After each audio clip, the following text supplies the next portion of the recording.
am Heather Shertia, the Executive Director of Digital Wish, and we are here today to talk about solving the digital divide. There is $7 billion in education funding coming down the pipeline for hotspots and laptops and connected devices. I have today, luckily, the premier expert in E-rate, John Harrington, here with me today to talk about the top 10 questions that people are asking about that money and how to get it. So let's talk about how to get your share of $7 billion in EdTech funding. Question number one, who can apply? John? Hi, Heather. It's great to be here with you today and appreciate this opportunity to talk about how to get these funds out.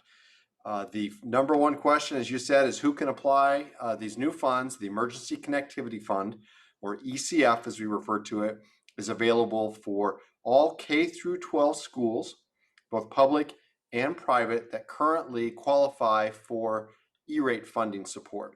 It also is open to public library systems. So K through 12 schools and public library systems are all available, are all eligible to participate in this new program. Can any of the private libraries participate, like college libraries?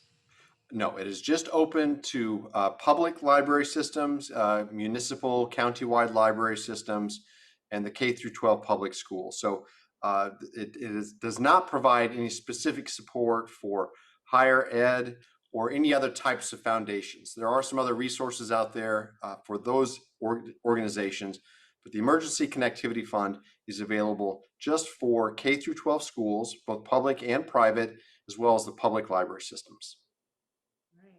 What does it cover? Laptops, devices, hotspots? You know, that's a very good guess, Heather. In fact, it does. Those three things? What do you know?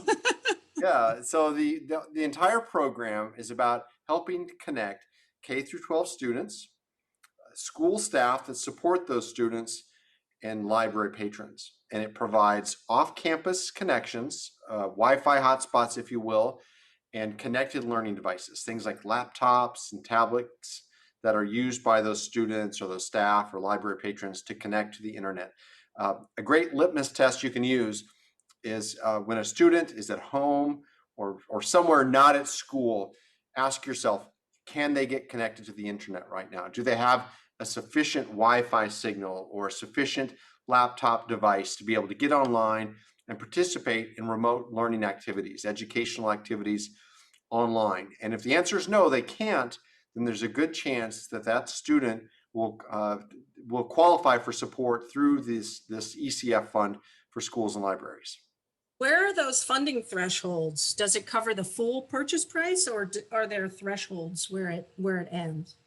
There are thresholds. So for commercial Wi-Fi hotspot services, you contract with the cell phone company, perhaps, for a Wi-Fi hotspot. That device itself can be purchased for up to $250. Will be reimbursed to the school or library system that purchases it. And then the entire service for up to a year will be covered by the ECF. In a similar fashion, the laptops or the tablets that are purchased will be reimbursed up to $400. So you can purchase a laptop or a tablet that's more expensive. The program will provide a reimbursement up to that $400 mark. So we've got 100% reimbursement for the Wi-Fi service for a year, up to $250 reimbursement for the Wi-Fi hotspot device itself, and then up to $400 reimbursement for the laptop, computer, or the tablet. What are the requirements that we have to apply? Well, the primary requirement, besides the eligibility of a school or a library system, is that the end user would otherwise lack a sufficient connection. Does this child, does this school staff member, does this library patron have a connection to the internet? Do they have a device that they can actually use? The Congress and the FCC, the government agencies and branch of government that helped create this program recognize that it's not just about having a connection, but it's a sufficient connection. You can't do this stuff with a dial-up computer anymore, or a computer that's 10 years old. You have to have a robust internet connection, and you have to have a more modern device that can handle video conferencing with an integrated camera, for example. So the main requirement is, can that student or that library patron or that school staff member get online? And if they can't, then the school or library should apply for this emergency connectivity fund.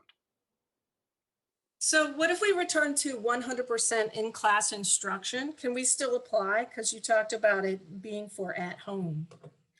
Absolutely. One of the unique aspects of the Emergency Connectivity Fund is that it is not limited to 100% remote instruction. So many schools are looking at returning to in-classroom instruction, either full-time or hybrid in the months ahead, and that's a welcome change. The FCC, the Federal Communications Commission that created this program, recognizes that learning is not just about 8 to 3 p.m., that it's not just about something that happens on campus, that learning actually takes place at all times of the day, all manner of locations. So they have not limited this support to only home or to only certain hours of the day. They recognize that students may be on campus or off campus. In fact, the only requirement is that the devices themselves not be dedicated for on-campus connections or on-campus learning. So if a school has maybe a cart with laptop computers in it that stays there on campus, that type of device, that type of learning environment does not qualify for support under this program. However, devices that are checked out to students that are leaving the campus and used remotely for education will certainly qualify for support as long as it's being used both off campus and on campus. So you talked about having sufficient internet coverage and having a sufficient device. How do I prove that my students don't have sufficient devices or coverage? The FCC has left it up to education professionals to define what it is they need. They recognize that every situation is different, that sufficiency oftentimes depends upon the type of curriculum, the types of online resources that are being utilized. And so they're leaving it to the schools, to the library systems to define what sufficient is for their particular community, for their particular users. There are some great resources that are available. For example, the Coastin organization recently published some guidelines for what a good standard would be for a typical student that needs to connect online to participate remotely. The key here, though, is to whatever that standard is, be able to explain it, to document it, and to explain later to others how it is you determined what was sufficient or not. It's easy to draw extreme examples. For example, let's say you've got laptop computers that are 15 years old. They probably look like a copier machine, but it's a portable No, computer. that never happens in schools, does it? Right. Never ever, So that device, it's antiquated, it's old, it's not up for the mission of educating students remotely. It doesn't support remote educational activities.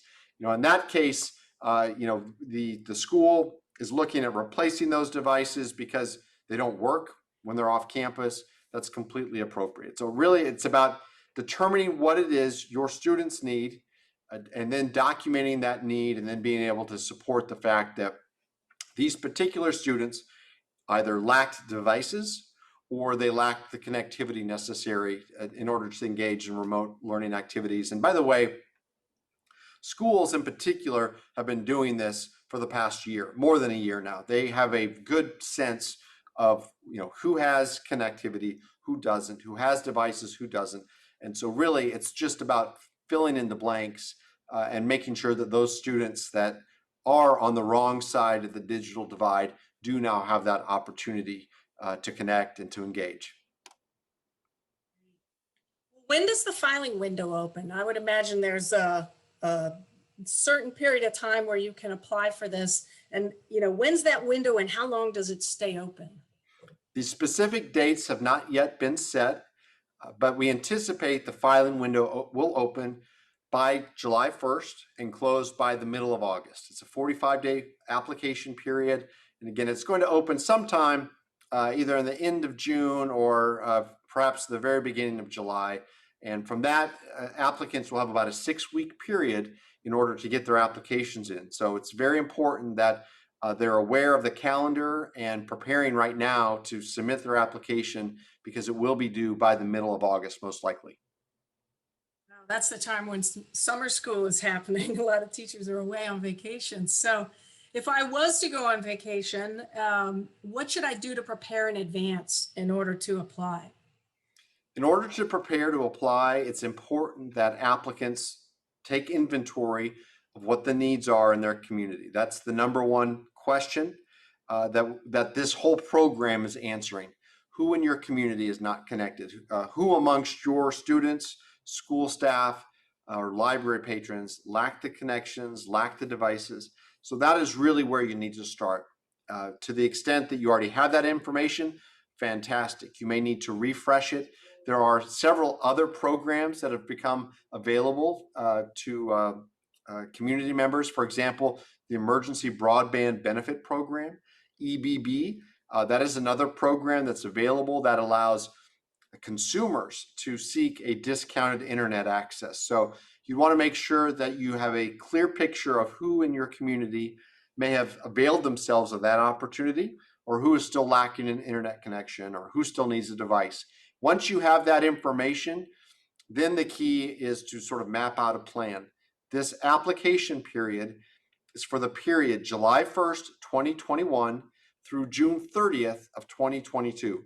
So you're asking yourself, which of our students would lack a connection at home during that 12-month period? Or which of our students might lack a connected learning device for that period, July 1st, 2021 through June 30th, 2022. So finding out what the needs are today, mapping a plan for the next 12 months, the next school year, and then last but not least, determining what your opportunities are to actually purchase those goods and services. So the Emergency Connectivity Fund does not place a particular procurement requirement on schools and libraries. It leaves it to your own local regulations. So determining what is it you have to do. Let's say you need to go out and purchase 100 laptops with the hopes of having those fully reimbursed through the ECF. What things might you need to do today in order to procure those 100 laptops? Well, you need to do that and get that all ready so that you can submit the application and you can certify to the FCC that you took the necessary steps appropriate to procure and request those 100 laptops. What about if I've already signed a contract for service? Am I completely disqualified from the program? No, the program is unique in that it does not require applicants to follow any additional competitive bidding requirements. So if anyone that is familiar with the E-rate program, which provides discounts for school and library internet access, that program has specific competitive bidding requirements associated with it, in addition to the local competitive bidding rules.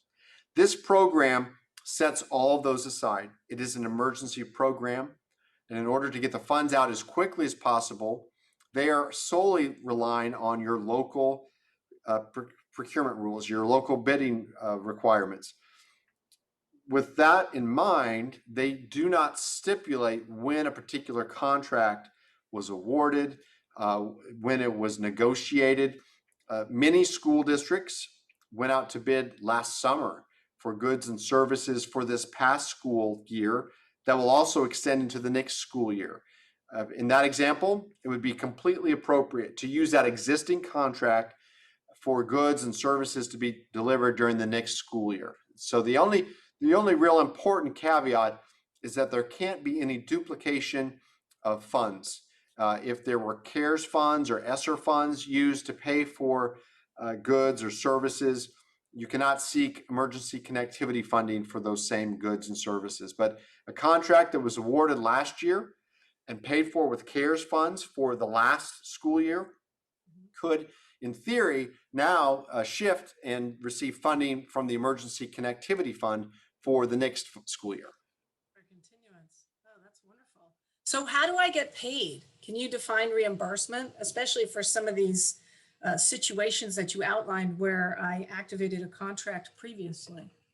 So the program provides really three different methods for getting reimbursed. So the word reimbursed sounds pretty straightforward, but it actually has three different flavors. It's sort of like chocolate, vanilla, and strawberry, I suppose. So the vanilla version is what you would expect. You pay for a service and then you get reimbursed. And again, these are all goods and services that are delivered from July 1st, 2021 through June 30th, 2022. So let's say you submit your application in August. You go ahead and purchase those 100 laptops that I talked about earlier. You pay for it out of your general operating funds. You receive a funding commitment sometime this fall, and then you can go ahead and submit reimbursement paperwork to get the 100% reimbursement for those laptops. So that's the most straightforward approach, and it's truly a reimbursement in the most in the traditional sense.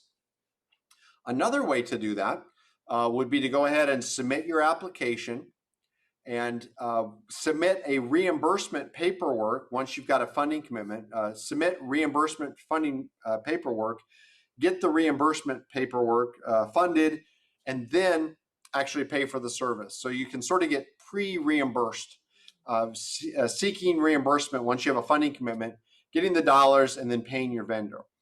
So that's not so much advance. yes, Yeah. so you can get the funds before you've actually paid for it. Now you actually have to have received the service. So in the case of those laptops, those laptops will need to be delivered. Now you can seek reimbursement without having to pay for it yourself, which is really important because so many times these projects, the school or the library system may not be able to afford that, even to sort of float those funds for 60 or 90 days. And that's a fantastic opportunity. So that's the second reimbursement method.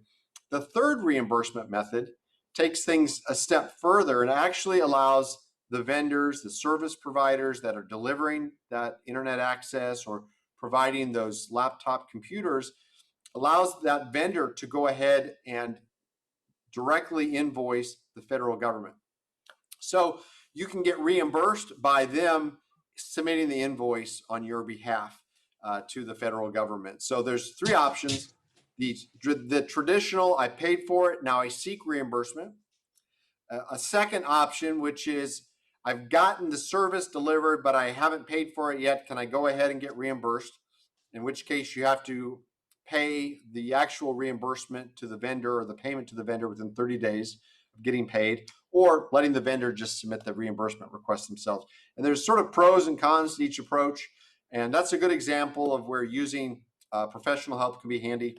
A firm like Funds for Learning or another reputable E-rate consulting firm can kind of guide you through the process and help you decide what might be the best approach for your school district or library system as you navigate this process. You actually indicate on the application that goes in whether you plan to use the reimbursement process or if the vendor is going to submit an invoice themselves, and you actually put that on the application. So you need to decide that up front along with a few other factors.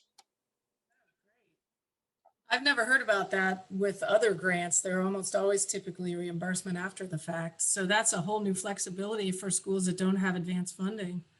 What about next year? Any sustainability funding in the future? What does that look like? This is a one-time $7 billion a year program, or $7 billion program. There are a few potentials for where we go from here. Number one is, depending upon the amount of funding that's requested this summer, there may be a subsequent filing window. So let's say that not all of those funds are requested for whatever reason. There would likely then be a subsequent filing window, either for new purchases or perhaps to go back to last school year and to get reimbursements for funding that was spent last year for emergency purposes. That is the initial opportunity. There may be this extra filing window. We'll have to wait and see. The other thing about sustainability, I would say, is really this application process. The applications that are submitted now will really sort of give a roadmap to the federal government to give them the feedback of what are the needs that are out there that exist in the community. How many students lack connected learning devices? How many students lack Wi-Fi off campus? So that this will provide a whole pool of information really that will inform future decision making that we do hope will provide sustainable ongoing support to help bridge the digital divide. Because as you know, Heather, so well, it is not something that we can just solve. It's not something you just fix and then you're done with it. Those connections need to be continually provided. They need to be faster. You know, what works today 5 years from now will not work. You know, there's going to be a faster requirement, a newer, a faster laptop, computer, and so on. So we hope that this program really sets the stage for long-term sustainable support, which is one of the reasons it's so important that applicants participate so that they can demonstrate to the world really what the need really looks like in their community and what the homework gap represents for their school system or for their library system. Yeah, well, when we began with COVID way back when, the corporations that we worked with, a lot of them wouldn't believe or didn't believe that there wasn't already a one-to-one student to computer ratio in the classroom to start with. And so COVID has just shone a light on the digital divide, and we just have so far to go. So my hopes is that the ECF fund is going to bring us to a point where we're at least to ground zero with every student having a laptop and having an at-home connection. Well, this is very exciting. Thank you, John, for coming on. If you're sitting at home and you're worried about your school connectivity, about students at home, if you need help applying, definitely give John a call, give Funds for Learning a call, get some consultants to help you with your application if you feel uncomfortable doing that yourselves. We're here at Digital Wish as well. There's some contact information. The Solving the Digital Divide series is going to keep going on week after week. We're going to have more and more funding consultants on. We're going to talk about how to apply for ESSER funds, how to apply for EBB, strategies to use devices once you get them. So keep your eye on the program Solving the Digital Divide. There will be lots more episodes, lots more ideas out there to share. Thank you, John, so much for coming on. We really appreciate it.